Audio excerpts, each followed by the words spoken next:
Olá! Está começando mais um Justiça do Trabalho na TV, produzido pelo Tribunal Regional do Trabalho de Santa Catarina. Dados estatísticos mostram que a produtividade dos TRTs aumenta a cada ano. Mesmo assim, novas ações não param de chegar ao Judiciário, que já conta com quase 100 milhões de processos em tramitação. Qual a saída para reduzir esse volume de ações que cresce cerca de 10% ao ano? Como realizar justiça com celeridade e efetividade? Para discutir esse assunto, está conosco o juiz Alexandre Ramos, do TRT de Santa Catarina, que coordenou a elaboração do Plano Estratégico Nacional da Justiça do Trabalho. Juiz Alexandre, bem-vindo ao nosso programa.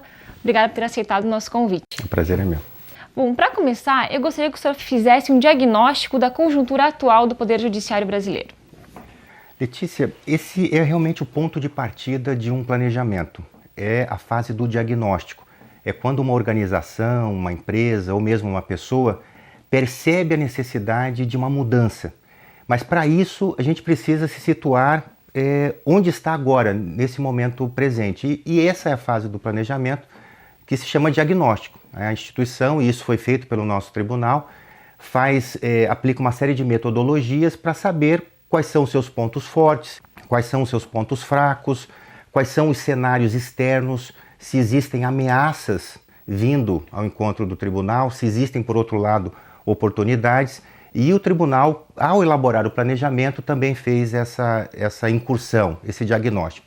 E o diagnóstico realmente é assustador. Quando a gente percebe, como você mencionou, que a justiça brasileira tem uma taxa crescente de ações, chegando já aos 100 milhões de processos, para uma população que está um pouco mais de 200 milhões de brasileiros, a gente percebe que é muita coisa. Isso nos coloca entre os recordistas, né, daqueles recordes que a gente não gostaria de ter, dos países mais litigiosos do mundo. Claro que a gente tem que investigar por que isso acontece. Um fator muito importante, um dado que está no Anuário de Segurança Pública de 2014, revela um dado assim que explica, numa certa medida, esse cenário. Por exemplo, 81% dos entrevistados, isso a gente pode dizer que representa um pouco a população brasileira, veem poucos motivos para cumprir a lei. Quer dizer, faz parte da cultura do brasileiro essa coisa de dar um jeitinho, é possível dar um jeitinho. E 57% não veem razões para cumprir a lei. Então a gente atua, o judiciário atua numa sociedade que não incorporou a importância, a necessidade de cumprir as regras. E isso tem muito a ver com o nosso padrão educacional. Se a gente confronta esses dados de aumento de litigiosidade com, por exemplo, a posição que o Brasil tem em rankings educacionais, num ranking de 76, o Brasil está na posição 60, quer dizer, na frente de países da América do Sul e alguns países da África, a gente começa a entender um pouquinho isso. Porque se a gente olha para outros países em que o padrão educacional é maior, a gente percebe também que o grau de litigiosidade também é um pouco menor. Um outro aspecto também, que faz parte desse cenário, e me parece que a gente precisa evidenciar isso, é que existe uma metodologia em planejamento que se chama PDCA, cuja sigla em inglês significa, para o português, planejar, fazer, executar, controlar e analisar. Essa metodologia se estabelece a partir de um ciclo, porque quando a gente planeja para um cenário esperado, e nem sempre aquilo que a gente planeja, o universo conspira a favor. Às vezes existem problemas, existem desafios que não são considerados no planejamento. E se a gente olhar para o Estado brasileiro, a gente vai perceber que nós temos exatamente essa estrutura formada. O Poder Legislativo tem a função de planejar, de estabelecer que tipo de sociedade nós queremos para o futuro, né? E a Constituição é um instrumento normativo para isso, né? Estabelecer a partir de normas programáticas onde nós queremos chegar. Existe um outro poder que faz exatamente a execução, que é o Poder Executivo, que garante no tempo presente saúde, educação, segurança, transporte, enfim, atende às demandas concretas e reais da sociedade. E existe um outro poder que faz o controle, que é o Poder Judiciário, que atua como uma espécie de um órgão de controle de qualidade.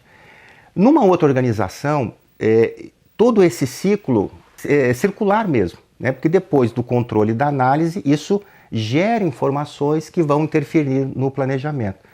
Pela nossa pouca maturidade democrática, o judiciário ainda não é chamado para, junto com o legislativo e atuando com o executivo, redefinir o planejamento. Então, aquilo que se planeja esperando um cenário que não se realiza, o executivo executa do jeito que pode e essa rede de proteção da cidadania, que é o judiciário, fica assoberbada de ações, e isso explica um pouco o nosso cenário.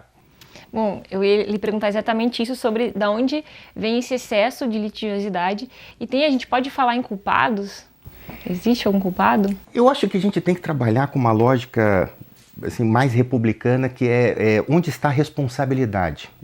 Um outro fator também, claro, estudar as causas da litigiosidade é realmente uma abordagem muito complexa, mas a tua pergunta remete a uma outra questão, né? Esse aumento de litigiosidade está um pouco na nossa falta de maturidade democrática, na nossa deficiência de planejamento. O brasileiro, de uma forma geral, é gente que faz, mas faz sem muitas vezes dedicar um tempo necessário para planejar, para definir variáveis, quais são os objetivos finais. A gente, de uma forma geral, sai fazendo as coisas e, claro, né, se a gente não planeja, vê o que a gente vê todos os dias, correções de curso, etc.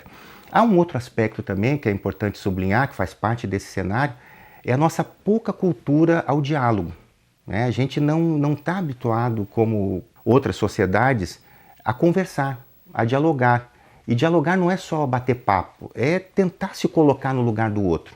Numa mesa de audiência, por exemplo, quando a gente abre aquele espaço para a conciliação, o mais difícil é desarmar as pessoas para que possam, de fato, perceber o outro e os interesses do outro, as necessidades do outro.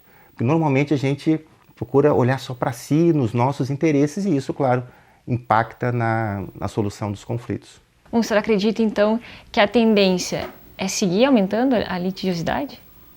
Infelizmente, a projeção dos dados, a partir do que a gente tem hoje, olhando a série histórica, aponta que, por exemplo, no final desse ciclo de planejamento, que é 2020, a projeção leva a que a gente tenha quase 120 milhões de processos.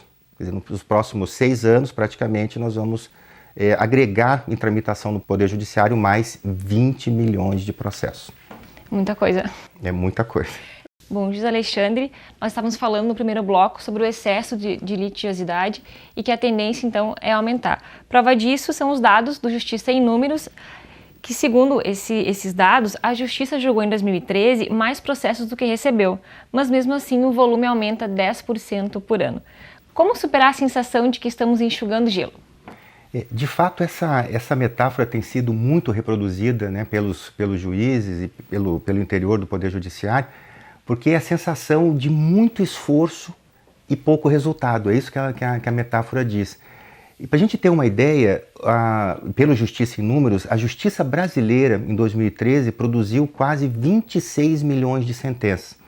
Se a gente dividir isso pelo número de juízes, isso significa dizer que cada juiz produziu por dia, considerando os 365 dias do ano, mais de 4 sentenças por dia. É muito processo, muita sentença. E aí me parece que a gente tem que focar numa distinção que é fundamental, que a nossa maturidade no planejamento ainda não permite alcançar, mas que seguramente nós vamos chegar lá, que é a distinção de produto com resultado. Quando a gente fala em aumento de produtividade, a gente está lidando com esse dado. Medição daquilo que a gente gera. Qual é o nosso produto? Decisões judiciais. Isso é um fator importante. Agora, qual o resultado que a gente espera com isso? Nós vamos chegar lá, mas ainda nós não conseguimos. Mas é preciso definir o que nós esperamos com essa quantidade de decisões judiciais. Esse é um problema do Estado brasileiro, né? Das várias reformas, a reforma orçamentária precisa ser implementada. Porque na iniciativa privada, um projeto vai definir primeiro qual o resultado que se quer, para depois ver o produto, quais são os processos e quanto isso vai custar. No setor público, a gente vai atrás de orçamento, para depois ver o que a gente faz com isso, né, que tipo de produto a gente gera e quase nada a gente pensa no resultado final que a sociedade espera. Então, o que a sociedade quer? Quantidade de decisões, de sentenças, ou quer de fato a correção do comportamento social, seja por decisões, seja por outro tipo de intervenção do Estado e do próprio Poder Judiciário? Muito bem.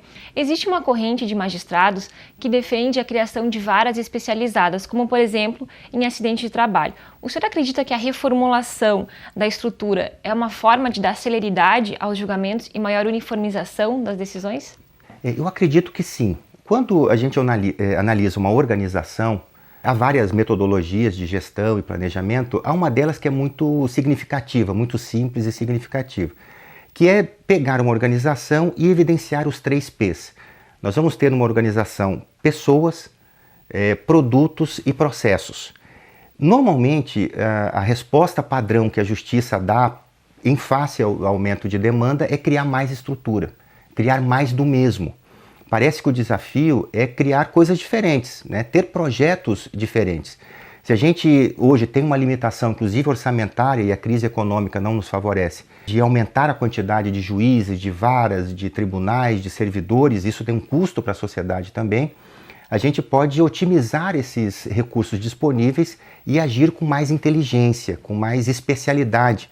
Se a gente comparar, por exemplo, um tribunal com um hospital, a gente vai perceber como é importante ter na estrutura especialidades. E porque a Justiça do Trabalho já é especializada num tipo de relação jurídica, mas hoje o mundo é tão complexo e as demandas são tão complexas que é possível otimizar os nossos recursos para definir ações mais pontuais. Não só em ações de acidente do trabalho, mas poderíamos também ter especialidade na área de comércio, da construção civil, de bares, hotéis e restaurantes, que é um segmento importante, né, pelo menos aqui no litoral de Santa Catarina. Enfim, esse é um desafio que a gente precisa enfrentar, mas evidentemente isso mexe com a cultura organizacional e muitas vezes, né, o judiciário tem uma postura muito mais conservadora e cautelosa, e isso impede um pouquinho que esses desafios sejam implementados a um curto espaço de tempo. Então a resposta não necessariamente está ligado a aumentar o número de juízes ou até ter mais servidores. Eu penso que sim. A gente tem que, antes de criar mais despesa para o Estado brasileiro e para a sociedade, porque a gente tem que lembrar que a despesa do Estado vem do setor produtivo, daquilo que se cobra de impostos, a gente tem que otimizar os recursos disponíveis e agir com mais inteligência, efetividade e eficácia na prestação jurisdicional. Bom, muito bem. Ainda falando sobre a questão da litigiosidade, uma das metas do Plano Estratégico do TRT de Santa Catarina é reduzir o índice de processo com litigância serial, que é o caso das demandas repetitivas. Na prática, como isso vai ser feito? Esse é um outro problema que a gente tem que enfrentar, Letícia. A estrutura brasileira de justiça sempre se pautou num tipo de procedimento que é resolver cada caso isoladamente, não percebendo que existe um fio condutor em segmentos de ações que tem uma causa comum. E na Justiça do Trabalho isso é muito significativo, porque nós trabalhamos com classes, né? A classe dos trabalhadores e a classe dos empresários. Então, de uma certa forma, a nossa justiça deveria ter o protagonismo disso, de tratar não só através do dissídio coletivo, que visa criar novas e melhores condições de trabalho, mas também, quando há violação de direitos, tratar não de uma forma isolada, atomizada, mas sim de uma forma de classe, né, de uma violação de direitos que atinge uma certa coletividade. A gente não atua com isso porque a nossa estrutura, inclusive de medição de metas, por exemplo, se pauta na quantidade de ações. Então, a lotação de servidores na unidade, a criação de novas varas, todos esses procedimentos estão pautados na quantidade de processo. Então, isso gera quase uma tendência da justiça de ter mais processo e dar mais decisões, mas que isso não significa necessariamente dar um resultado corretivo que a sociedade espera. Então, essa é uma meta importante para todos os segmentos de justiça, e a Justiça do Trabalho também a abraçou, de romper um pouco com essa tendência. O desafio é enfrentar as ações, identificar as ações que têm essa característica de litigantes seriais e adotar procedimentos que possam, de fato, enfrentar esse problema. Bom, José Alexandre, Entre as metas para 2020 da Justiça está a redução, tanto na primeira instância quanto na segunda, de 10% do número de processos dos maiores litigantes, ou seja, aquelas pessoas ou empresas com grande quantidade de ações na Justiça. Qual que é a estratégia do TRT de Santa Catarina nessa questão? Bem, a nossa estratégia é um projeto que nos dá muito orgulho, porque foi de fato concebido no nosso tribunal quando se discutiam os enunciados e súmulas do programa Trabalho Seguro. Nós percebemos naquele momento que quando uma empresa não cumpre, por exemplo, a sua obrigação de manter um meio ambiente do trabalho saudável, tanto do ponto de vista físico quanto psicológico, isso afeta não só um ou outro trabalhador que vem entrar com ação judicial, mas afeta uma coletividade de trabalhadores. Então, esses casos, né, de meio ambiente de trabalho, casos de expressiva repercussão social e casos de temas repetitivos, autorizaram, então, a concepção de um projeto de audiências públicas, a partir do qual o juiz, identificando um desses pressupostos, chama à ordem o processo individual e o torna um processo submetido à audiência pública. Isso tem um procedimento que já tem uma proposta de regulamentação, de criação de um núcleo de audiências públicas, mas isso vai permitir exatamente isso, que a gente faça um tratamento adequado para as ações dos grandes litigantes e temas repetitivos e de meio ambiente do trabalho na origem, como se fosse uma repercussão geral às avessas, porque 90% dos processos tramitam em primeiro grau. Então a ideia do projeto de audiência pública é pegar o grande litigante já no começo e ali dar um tratamento de tal forma que a gente possa resolver significativamente uma quantidade expressiva de processos e principalmente, muitas vezes, corrigir no mundo material a causa desses processos, né? Então essa é a tônica da audiência pública. E esse é um objetivo estratégico que o planejamento do Tribunal de Santa Catarina adotou como instrumento para enfrentar o objetivo dos grandes litigantes. Muito bem, inclusive essa foi uma estratégia também usada pelo TRT de Campinas na solução dos precatórios. Sem dúvida. Enfim, bom, quanto à fase de execução, que é o grande gargalo da Justiça do Trabalho, qual que é a estratégia? O nosso planejamento adotou 3 projetos que vão dar sustentação ao cumprimento desse objetivo estratégico. Um deles, com inspiração em outros tribunais, a exemplo do Tribunal da 4ª Região, é a criação no tribunal de uma seção especializada em execução, em temas de execução. Por quê? Porque hoje nós temos muita discussão, por exemplo, como fato gerador de juros e multas de contribuições previdenciárias, empenhorabilidade de bens, enfim, uma série de temas da execução que, em recurso para o tribunal, tem, nas suas diversas câmaras, tratamentos conflitantes muitas vezes. E se nós tivéssemos uma seção especializada, nós teríamos uma uniformidade do nosso tribunal em relação a esses temas, que geraria, é o que se espera, um alinhamento do primeiro grau, né, que o tribunal gradativamente poderia ir adotando esse mesmo entendimento e isso reduziria a taxa de recurso e de conflito em relação a esses temas. Esse é um projeto que está em andamento, mas depende, evidentemente, de ações que envolvem o tribunal. Um outro projeto diz respeito à redução do acervo do arquivo provisório. Foi feita uma experiência embrionária na 6ª Vara de Florianópolis e, com muito êxito, uma equipe do tribunal passou a limpo o acervo do arquivo provisório, aplicando, né, um processo de trabalho, uma metodologia que gerou uma redução significativa. E também nós temos um outro projeto que é de racionalização dos processos de execução. Com isso a gente pretende pegar boas práticas de algumas unidades que têm conseguido reduzir o número de execução e estender isso, né, essas boas práticas para todo o Estado, porque a gente tem que perceber que a meta é do tribunal e não de cada unidade isoladamente. Bom, muito bem. E para agilizar os julgamentos, ainda nessa linha, o TRT do Pará adotou a seguinte estratégia.